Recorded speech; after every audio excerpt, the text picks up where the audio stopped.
saludo nuevamente, bienvenidos a Punto Final del Diario de Lutún, acá en el canal de YouTube. Gracias por estar pendientes de este contenido. Les tengo hoy un invitado más pereirano que el Estadio Hernán Ramírez Villegas, don Álvaro Zuluaga, presidente de la Academia Pereirana de Historia. Fundador. Fundador.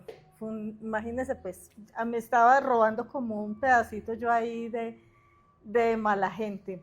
Don Álvaro, bienvenido y conversemos primero que todo, de la pereiranidad, porque para las personas, como le digo, que no somos pereiranas, que recién pues hemos llegado a la historia de la ciudad, y para la gente joven, hay un desconocimiento de por qué se celebra la pereiranidad y qué es. Toda suya la audiencia del canal Muchas del gracias, diario. Liliana, por la invitación.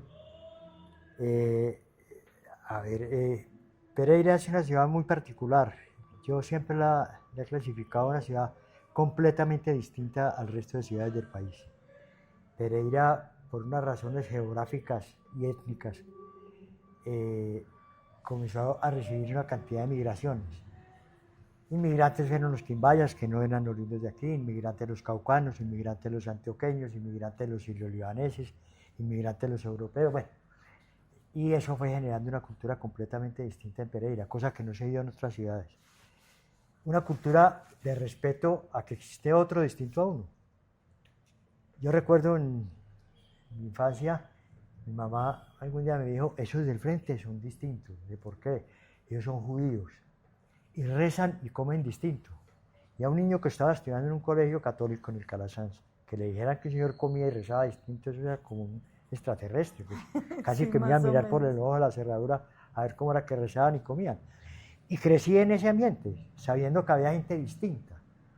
Y eso se fue generando en el colectivo pereirano una imagen de respeto a la otredad. Entonces en Pereira comenzó a aparecer un fenómeno que no existe en otras ciudades del país. Y es el amor por lo propio, por un sentido de pertenencia un poquito superando a las otras ciudades y el respeto por el bien común. Pero perdón, que a mí me queda ahí, bueno, yo acepto que llegaron antioqueños, sirio-libaneses, pero como que caucanos, esta no era la provincia del Cauca también, o sea, los caucanos también eran ajenos a, No, ¿cómo fue? que, porque usted me dijo ahí una cosita que me desbarató lo poquito que he expli aprendido. explico, esto eran tierras baldías, estoy hablando hace 500 años. No, 5.000 años, no, 5.000 no, 15.000 años, porque yo voy a hablar de 10.000. Hace 15.000 años, esto pues las tierras aquí no había. Éramos planeta Tierra. Entonces aquí existían dinosaurios, existían cavernícolas, éramos el planeta, nosotros no éramos Marte ni nada, ni en Big Bang en Pereira pasó en la misa del padre Cañarte. Entonces, esto eran las tierras donde la gente iba llegando, porque tenía una cantidad de características favorables. Había unos ríos con sota, y estoy hablando del valle, de la olla del Quindío, que después el nombre se lo llevaron para la provincia del sur, pero la olla quedaba aquí. Eso comenzó a traer unas migraciones. Los quimbayas no son oriundos de aquí, entonces comenzaron a llegar los quimbayas. Después llegaron, que se pobló el estado del Cauca, estos seguían siendo tierras baldías y volvieron y llegaron los caucanos. Después es que se abrió el camino de Sonsón, se abrió la colonización antioqueña y llegaron los antioqueños. Entonces comenzaron a llegar una cantidad de migraciones y eso comenzó a generar, decía ahora, una cultura completamente distinta. Ya, ahora sí. Bueno, y entonces un día esto estaba acá con la otredad y todos somos distintos. ¿Y a quién se le ocurre decir, ve, armemos un día de la pereiranidad, celebremos esto que somos tan distinticos? Sí, no, ¿de ahí dónde salió eso? A ver, estaba diciendo hace un momento que comenzó a generarse una cultura de respeto al bien común. Y esa cultura comenzó a exigir que la sociedad, la comunidad, hiciera aportes para el desarrollo de la ciudad. Y en esto quiero ser muy claro, la gente ha confundido la palabra civismo con filantropía. No, es que aquí regalaban las obras. No, aquí no regalaban nada. Aquí hacían las obras. ¿Por qué? Porque si la ciudad mejoraba, si el negocio mejoraba. Si yo tenía una fábrica o una trilladora de café y las carreteras de acceso mejoraban, yo tenía como vender el café. Eso era lo que hacían los señores. Pero aquí lo ha confundido, pues que no, es que son los señores muy ricos que regalan la plata, no, ellos no regalaban nada. El aeropuerto no lo hicieron de gratis.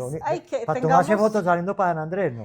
Para poner las vacas a caminar en la pista, no. Porque era para que la gente tuviera, la ciudad tuviera una nueva forma de comunicación que se estaba desarrollando en el mundo. Y eso comenzó a desarrollar una misión completamente distinta. Pero ese civismo de nuestros ancestros, de los abuelos, ha ido perdiendo vigencia. Yo no diría que desapareciendo, que es una palabra que lo utilizan mucho, sino perdiendo vigencia. Y más ahora que tenemos un problema gravísimo, son las migraciones altísimas, que llegan a Pereira por unos intereses comerciales, porque es una ciudad definitivamente muy exitosa en lo comercial, y no le aportan nada a la ciudad. Y no estoy pidiendo que le regalen, no, que construyamos ciudad. Y sembremos sentido de pertenencia.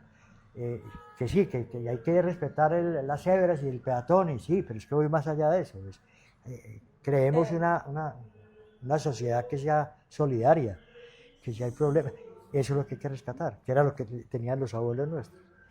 Y eso que... Y eso ya va en declive. Pero, pues yo que puedo comparar, acá son demasiado formales, demasiado piensan en el otro, o sea, todavía, y eso que usted dice que ha decaído, pero acá la gente la llevo, la acompaño, le muestro, le explico, y me ha llamado la atención porque son muy amables. Es que me toca la lengua y tengo tantos temas. A ver, no es que me salga del tema, sino que voy a hacer una paréntesis. En alguna entrevista y en alguna conferencia, yo decía que a mí me tocó la separación de Caldas, la desmembración de la un día se acostó en Caldas y se levantó en Risaralda. En Mariposa, no, yo nací en Caldas y ahora soy Risaralda. Y a mí me vendieron, yo era un niño, me vendieron la separación, yo digo con humor, casi que como una pelea del Deportivo Pereira con el Once Caldas. Pues, uno no entendía por qué se están separando. Repito, yo estaba en primaria. Y después descubrí que es que no teníamos por qué estar juntos. Es que nosotros somos caucanos, los manizaleños son antioqueños. Nosotros como caucanos somos liberales, y liberal no es malo de política, aunque también hace parte de pero liberales filosóficamente hablando. El pensamiento es más liberal. Eran de mente abiertamente, las primeras culturas, las primeras iglesias no católicas que se sentaron en el occidente de Colombia. El cementerio civil que tenemos allí. La masonería, la primera ciudad fue Pereira. O sea, Pereira es una ciudad muy abierta a las nuevas corrientes. Manizales no. No, ¿qué tal? Allá el señor obispo es el que ordena. Entonces, eso generó unas distancias de comportamiento, no raciales, porque somos la misma raza, pero sí de conducta. Y otra cosa que nos diferencia, y es una cosa que la gente no conoce, es que nosotros nunca fuimos Nueva Granada. Nosotros éramos Lima, Perú. El virreinato del Perú llegaba hasta el río Chinchiná, y ahí empezaba. Entonces nosotros éramos del Perú. Las licencias de fundación de todos estos pueblos, Cartago, Anserma, Popayán, Cali, Río Pasto, Sucio. Quito, Río Sucio es más reciente, pero las antiguas, las de los las conquistadores españoles, viejas. Todas esas licencias las despidió Francisco Pizarro en Lima, no Gonzalo Jiménez de Quesada en Bogotá. Entonces ya teníamos una dependencia de poder de Lima, pero como estábamos tan lejos de la capital, por aquí no había autoridad. Entonces aquí había una libertad de que usted podía hacer lo que quisiera. No estoy hablando de libertinajes, sino de que no había pues un cuerpo de policía que estuviera rigiendo la conducta. En Manizales sí. Manizales eran antioqueños, conservadores, rígidos, excluyentes. Usted para entrar a Manizales se gasta cualquier Y eso cantidad. que tiene las puertas abiertas. Y eso que amenaza con que tener las puertas abiertas. Entonces eso nos hace pues, muy distintos y eso de ahí se produjo la separación, o sea. Sí, es que eran dos pueblos no teníamos cómo entendernos. diferentes. Y Pereira nunca aceptó a Manizales como capital y bueno, ahí se armó todo el guerrero. Y aparte se les robó a Luz Marina Zuluaga. Aparte de eso, mi parienta Luz Marina era pereirana y señorita Caldas. fue que le pusieron como condición en el reinado de Caldas que si la nombraban reina de Caldas si ella aseguraba haber nacido en Manizales, si negaba su peregrinidad. Era una pelea que entre Manizales y Pereira que me pareció un absurdo, pero todavía existe, todavía hay secuelas del problema. Todavía. Entonces, vuelvo al tema original, se nos estaba perdiendo ese sentido de pertenencia, o se nos está perdiendo, y creamos la Academia Pereirana de Historia. ¿En qué año? En el año 2000, hace 25 años. ¿Por qué? Porque nos sentábamos, los que teníamos afición por la historia, como a escuchar opiniones de unos cuantos, y encontrábamos una riqueza muy valiosa de términos y de conceptos y de opiniones. Hombre, esto hay que dejarlo escrito.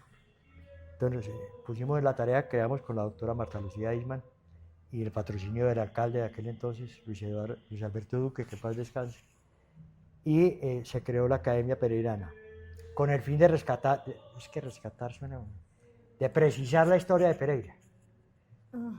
Sí. En alguna parte, algunos historiadores hablan de corregir, yo esa palabra corregir, pero es que nosotros con una misa del padre Cañarte nos borraron toda la historia.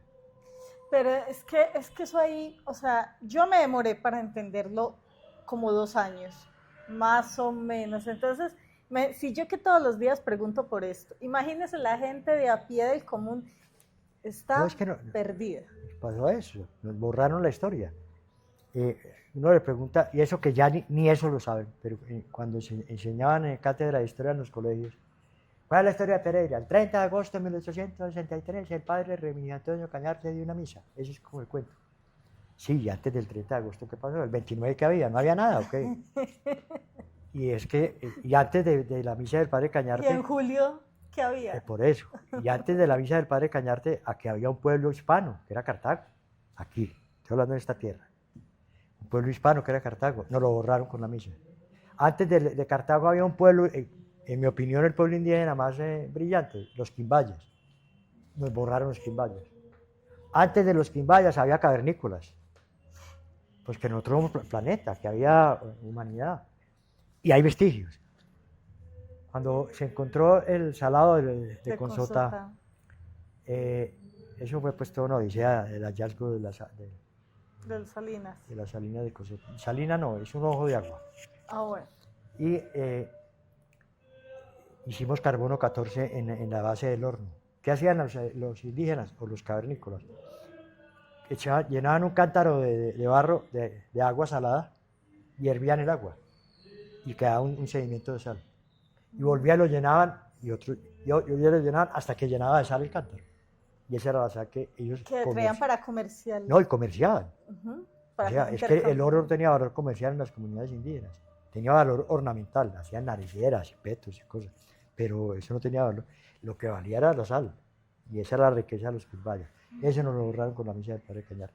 Entonces de ahí viene la idea de, bueno, comenzamos a rescatar el pereiranismo. Y ahora hablamos de la pereiranismo. Entonces vamos en pereiranismo. Vamos bueno, entonces en el año 2000 ustedes se reunieron a rescatar, no. Un centro de estudios sobre historia. Sí, a estudiar la historia de Pereira. Y después salió la pereiranía de ahí. Vamos en pereiranismo hasta el 2000. Vamos en pereiranismo del 2000. A medida que íbamos avanzando, íbamos publicando libros, rescatando esta historia perdida y haciendo pues comenzamos a ver que había, que esa conducta de nuestros abuelos, de sentido de pertenencia, no la estaban asumiendo las nuevas generaciones. Las comunidades actuales, las juventudes más. A mí me queda porque es que mi abuelo fue pues, un líder cívico. Mi abuelo fue el que hizo el ferrocarril de Caldas hasta Manizales. Y era un personaje muy vinculado con la sociedad. Mi tío abuelo fue alcalde, bueno, familia ya muy... Eso ya viene por sangre. Entonces, hombre, ¿cómo volvemos a rescatar esto? Pues el sentido de pertenencia. Montemos una fecha que sirva para hacer... Yo hablaba de la semana de la peregrinidad, que en los colegios, porque si esto no entra por la primera infancia, no entra por ningún lado, que en los colegios se hiciera la semana de la peregrinidad y habláramos de Luis Carlos González, y habláramos del Bolívar desnudo, y habláramos de la iglesia de la catedral, o sea, que en los colegios se fuera sembrando el sentido de pertenencia. ¿Por qué no el 30 de agosto? Como iniciaste la entrevista. Porque es que el 30 de agosto está asociado con las fiestas de la cosecha, fiestas de aniversarios. Y generalmente es una semana de lúdica, De fiesta, diversión. de diversión. Y no queríamos que la cosa, queríamos hacer un poquito más académico. Ah, bueno. Entonces, Entonces ahí, ahora, como en el propósito de que los más pequeñitos entendieran qué territorio estaban habitando. y los padres. Yo soy enfático en que si no le enseñamos pues, a los hijos en los colegios, pero hay que convocar a los padres. Yo le preguntaba al secretario de Educación hace unos 15 días cuántos alumnos nuevos había en los colegios públicos. Me dijo, el 35% son nuevos. Son 35 niños que son inmigrantes. Y más, pues, a los niños hay que enseñarles pues, quién es Pereira y todo, pero a los papás hay que decir a dónde vinieron. ¿Qué es esto? ¿Qué valores tiene? ¿Cuáles son los términos que nos convocan? Bueno, toda la historia. Ahora, ¿por qué septiembre? Hombre, busquemos una fecha que sea icónica en la historia de Pereira. Entonces, se plantearon muchas posibilidades. Unos hablaban del aniversario de la llegada del tren, otros hablaban del aniversario de las ferias semestrales, que fueron las primeras ferias que hubo en Pereira. Y llegaba a la conclusión de que la mejor fecha era la fecha de nacimiento del poeta Luis Carlos González. Ah, bueno, quedó. Entonces quedó el día de la pereiranía, el día del nacimiento, celebrando la fecha del nacimiento de Luis Carlos González. Que ese fue un logro muy nepótico mío. Yo soy, Luis Carlos era tu abuelo mío. Entonces, y usted sigue con sus redes familiares extendidas en todos los campos. Luz Marina, su abuelo, Luis Carlos. Estamos bajo la hegemonía de los Zuluaga. Hernán Ramírez Villegas es hermano de mi mamá. Ah, no, estamos... Los Jaramillo, mi abuelo era Ramírez Jaramillo, fue el que hizo todas las castas de Raikumbalar. No, es una familia completamente arraigada en el origen pereirano. Ahora, en ese entonces eran 5 familias. Pues, entonces se cruzaban entre unos y otros y terminamos para ir siendo todos. Yo soy Zuluaga, Ramírez, Villegas, Gómez, Patiño, yo tengo todos los apellidos. Y por todos encuentro parentesco. Ah, es que usted es el nieto de Lucrecia, sí, usted es la nieta de Carola, sí, entonces usted y yo somos primos. Cuando no nos identificábamos como primos. Vea, don Álvaro, yo creo que usted y yo nos podríamos quedar aquí cuadrando este cuaderno toda una tarde, pero esas redes no nos van a aceptar este carretazo. Yo le agradezco mucho que me haya sacado de la ignorancia, me haya dado luz acerca del tema y que también lo hayamos hecho como tan ameno, porque a mí me pareció una charla bastante agradable. Nos falta tiempo, hay que hacer Pereiranidad 1, 2 y 3 y 4 tomos para poder explicar tantas cosas que nos quedaron faltando, pero por acá siempre bienvenido al Diario del Otún, a Punto Final y al canal de YouTube. Tú estás recién llegada, ustedes están recién llegados. Yo soy hijo de esta casa. Yo fui 24 años columnista del Diario del Otún. Imagínense, hasta acá tenemos desde familia. 1992 hasta el 2008. Y eso que me retiré pues por dedicarme a escribir de historia, ya estaba yo de presidente de la Academia de Historia, pero soy hijo de esta casa. Ustedes no estuvieron ahorita que salió Luis Carlos, que cada que me ve me dice cuándo retoma la columna. Le dije, no. Además que ya tengo otro problema nepótico, es que ya tengo un hermano que escribe aquí, Ernesto Zuluaga. Entonces a mí esos cuentos de que te despide toda la familia, háganle usted y yo me encargo de la parte histórica. Pero no, estoy muy contento de estar aquí y el día que usted me invite, aquí estaré a primera hora. Como puede ver, cuando me tocan los temas de historia, yo parezco un preso recién suelto. Me tienen que callar con abogado, pero estoy disponible. Vea, la gente que quiera saber más de este tema, que nos escriban. Queremos que vuelvan, inviten a don Álvaro. Entonces volvemos y lo invitamos, una invitación a que ustedes también nos retroalimenten de qué temas quieren tener acá en Punto Final.